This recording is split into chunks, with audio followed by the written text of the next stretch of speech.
A recent survey of 2,000 registered South African voters by the Rivonia Circle indicate that if an election were held today, the ANC's share of the vote would drop to 41% from the 57.5% it obtained in 2019. That was during the general elections at that time. The survey conducted with Ipsos shows that the Democratic Alliance's share of the vote would continue to decline to 18% this time around, while the EFF would increase somewhat to 15%. Now, the likely voter turnout is currently at around 65%. Well, let's get more perspective now and make sense of these numbers with Songezo Zibi. He leads the Rivonia Circle. And Mr. Zibi, thank you very much for your time. It's quite a pointed survey here that you have run. But let's start with just how representative it was. So we know that 2,000 people were surveyed, but demographically, just how wide-ranging was it? So it's as representative as you can be in terms of South Africa's population. It's representative geographically, representative in terms of gender, in terms of race, in terms of age, in terms of the vote, the split between the voting population. So it's representative in every way that we thought was meaningful. So it's nationally representative in that sense. So let's talk about then this new political future that is possible for the first time since 1994. What gives the Rivonia Circle the optimism, and why would you be so convinced by a poll at a time when pollsters, their credibility, I beg to say that some people have said, nah, we can't trust these polls. Why would you be so eager then to believe what this poll is saying to you? I think the most important thing to note about polls is that they represent views of the sample, basically of the sample that you've taken, because you don't do a national referendum at a particular point in time. And usually the factors that people take into account are factors that are prevalent at the time, that are most important to them. So it's always important that the outcomes of polls are not static and permanent throughout. So that's the first thing. The second thing is that it's also good to just understand the general statistical trends in terms of voting. 28 million out of 40 million eligible voters are not voting in South Africa. 28 million. They at least did not vote in November last year. That is about 70% of the eligible voting population are not voting. So clearly people have already withdrawn in large numbers from the electoral system. They're just choosing not to vote. Granted, historically local government elections have a lower turnout, but even in that scenario, too many people are not voting. So that is the second thing. And the last point I want to make, Claudia, is this.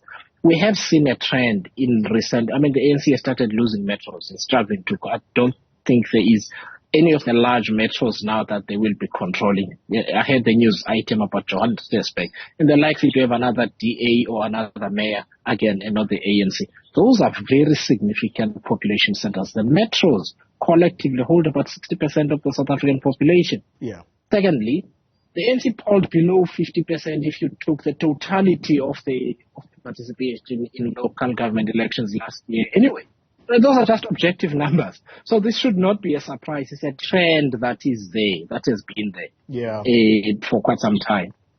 We're going to talk about coalitions in a moment, but there's another element to this survey which says there's a deep desire for a people-centered and community-rooted politics. I want to juxtapose that with what the ANC and of late the EFF, which says that they claim to have structures in communities and that their parties are rooted in these communities because those roots have grown organically. So what's the difference here between what this poll says, which is a desire for a people-centered and community-rooted politics? So, policy, this piece of information is really important. So, here's what people have said about political parties. And just to give the viewers a sense, we did not rely only on this survey. We also conducted 2 rounds of focus groups. The first one was in November last year. The second one was together with this poll that we did. Also national. Eastern Cape, Western Cape, Gauteng, Mpumalanga, and so on. We also have a program called Democracy Builder, which is a structured listening tool. We've now been to 8 of the 9 provinces, holding 7-hour workshops and civic engagements with 30 to 50 people, up to between 30 and 50 people in different communities, trying to understand their understanding of politics, their attitude to politics, what they want out of it, etc. What comes out in the poll is congruent to what people are telling us. Here's the problem with political parties. There are people who use the term PTY LTDs. People don't want to be members of political parties. They want to be politically engaged without that obligation. So that is the first thing. Okay. And what do political parties do? They rock up at your house and they ask you to join a party. Now, people don't want to be a member of a party. And as soon as you've joined a party, that party assumes that no matter what, you will vote for them. And they stop trying to convince them. So you've got situations where in certain wards, some political parties have got more members than the people who turn up to vote for them. So there's an overemphasis on party membership instead of direct political engagement, which also must take a certain form that we can expand on. So let's then talk about the coalitions that are upon us, if your survey here is anything to go by. So the ANC is brought under 50%, which is 41 to be exact, according to your poll. I sat with Julius Malema in the studio yesterday, and he says the continued instability we are observing in municipalities, that will now be transported to national politics, if indeed the ANC is brought under 50%, because parties are going to do backroom deals and what have you. Why is that a good thing? Because he's of a firm opinion that voters need to decide who wants to govern them and vote for that party. Look, we didn't say coalition are a good thing. They are a reality. It's just what we have. In the same way that we've had ANC dominance for the last 28 years, it's just been the reality of our politics. And one of the things we must get used to is how to now work in uncertain political environments. By the way, coalitions are not new in South Africa. If you recall, KZN started off with a coalition government. There used to be an IFP premier in KwaZulu-Natal, a combination of the IFP and the ANC. So coalitions are not new. In the Western Cape, in Cape Town, there was a coalition government when Helen Zille first became mayor and so on. So it's not a new phenomenon. We just have not had it at national level. What we have, however, is shocking political immaturity, in my view, between the different political actors, because it appears that the contestation is less about the programs of delivery and more about the backroom dealing that Julius is talking about, right? Where there's a bit of horse trading about positions, and if people don't get position A, then they decide to go to the other guys. Where he is correct is that if you have that same thing at the union buildings, it will not be good, Chloe, for all of us. And that's the worry, Songezo. That's the worry. Let's perhaps then latch on to your wording here, the wording of this poll, and that is that there is likely to be, quote unquote, a breakthrough since 1994. Can we really characterize it as a breakthrough? Because that sounds to me like some kind of optimism. You're saying that you are not necessarily saying coalitions are a good thing, but they are a reality. But can we call it a breakthrough if political immaturity continues? And in my head, by the way, I have an international example of Italy, for example.